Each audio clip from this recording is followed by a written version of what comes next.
Well, Donald Trump's top coronavirus medic has backed down from his claims that the United Kingdom rushed through its COVID-19 vaccine approval process. Dr. Anthony Fauci initially accused the UK drug regulator of failing to adequately scrutinise data from manufacturers before becoming the first country to clear the Pfizer-BioNTech jab for widespread use. He contrasted that with the US Food and Drug Administration, which he said had been careful to avoid cutting corners because it did not want to fuel vaccine skepticism. To discuss this and plenty more, I'm now joined by 2GB's radio host, Luke Grant. Luke, how are you, mate? Rowan, great to see you, mate. I'm well. Trust you are as well.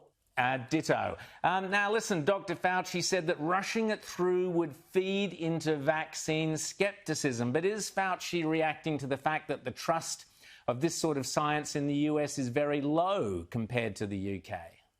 Well, it's interesting. We do have this condition called vaccination hesitation, where we're going to wait a little bit, some of us, just to make sure that those who go first don't end up growing a second head or a third leg, whatever it might be. But isn't it funny? We're watching these scientists all around the world. It's now a race to see who's first, let alone tens or hundreds of thousands of people in these jurisdictions have died. In Australia, we had, who's got the toughest border with chief health officers playing that game there. I don't know that we've actually got ourselves enriched, Rowan, by having these people front and centre in the debate. I don't think anyone cares who's first. I think everyone cares that it works well. And let's hope the UK and the US can get over this tiff, as you say, Fauci's walked back from it, and we can move on and get back to the real important stuff. So, Luke, what do you think about, you have great, fantastic talk back on your radio show there, so you hear a lot from listeners and people. Do you think there will be skepticism when the vaccine hits here? I'm put all the anti-vaxxer stuff to one side, that's all, whatever it is. But just amongst, Joe Blow, do you think there's going to be nervousness about the vaccine? Well, I know there is. And look, I don't want to add negatively to any debate, but I just want to tell you what I've discovered from our listeners via email and telephone over the last probably 3 or 4 months, when it looked like that big effort went into coming up with a vaccine. There absolutely is hesitation. And you know what, mate? A lot of the feedback I get starts with, look, I'm not anti-vax, but. And I think people have got used to the idea that, it's not easy to come up with a vaccination for a coronavirus. Obviously, COVID-19, we all know, is one of them.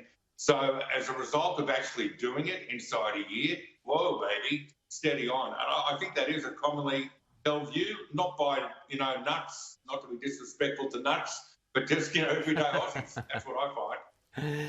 Now, it's interesting, Luke. In a motion moved by One Nation's Malcolm Roberts in the Senate this week, a plan to ban cash payments of $10,000 or more threatened to split the Liberal Party, that particular idea. Well, it's been dumped. So this idea which was swirling around several months ago. The government was going to ban anybody from having more than 10 grand in cash. And, of course, this raised all sorts of, they thought this was tackling, I don't know what, money laundering or drugs or whatever. But, of course, it hit all sorts of other people. Tell us about it. And is it good news that it's been dumped by Malcolm Roberts? Well, it's great news. Well done to One Nation. The last news poll, their numbers went down. Hopefully on the back of this, I'll get a bit of traction. Pauline's been a little bit mute. Perhaps it's my selective hearing, I'm not sure. On China, I think an issue that she'd do really well in pushing, but leave that aside. This was ridiculous. I mean, in the list of things that are really important to do, where does let's limit the Aussies to $10,000 cash? Now, in rural and regional Australia, it might be the case that people are using cash to transact, but what are they really trying to do?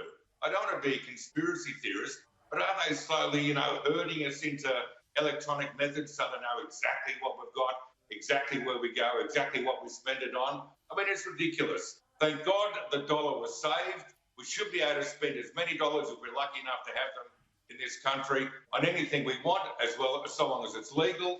and leave the dollar alone and get on to more important stuff, for goodness sake. Exactly. Well, for most of those pollies, I guess 10 grand is just, the travel expenses or whatever.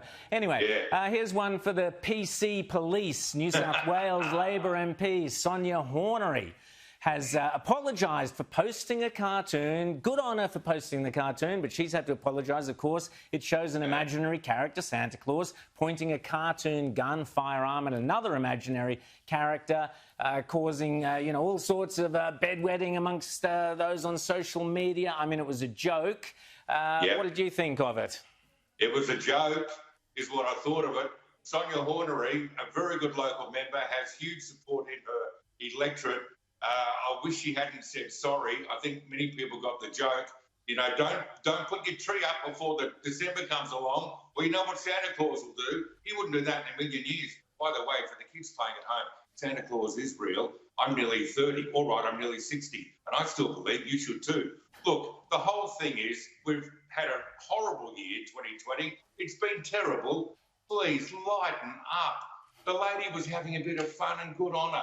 And I'm really disappointed, Rowan. I see you guys on Sunday morning and love your work, but to think that she was pressured into taking that down is, I have to say, somewhat disappointing, my friend. Well, I think, Luke, the fact that here on Sky we're applauding this Labor MP, I think that'll make life even more uncomfortable for her. But anyway, the outsiders are behind you, a Labor MP. Well done. Thanks, Luke Grant. So good to see you as always, mate. And I urge people to tune into your radio show whenever possible to hear Luke on 2GB.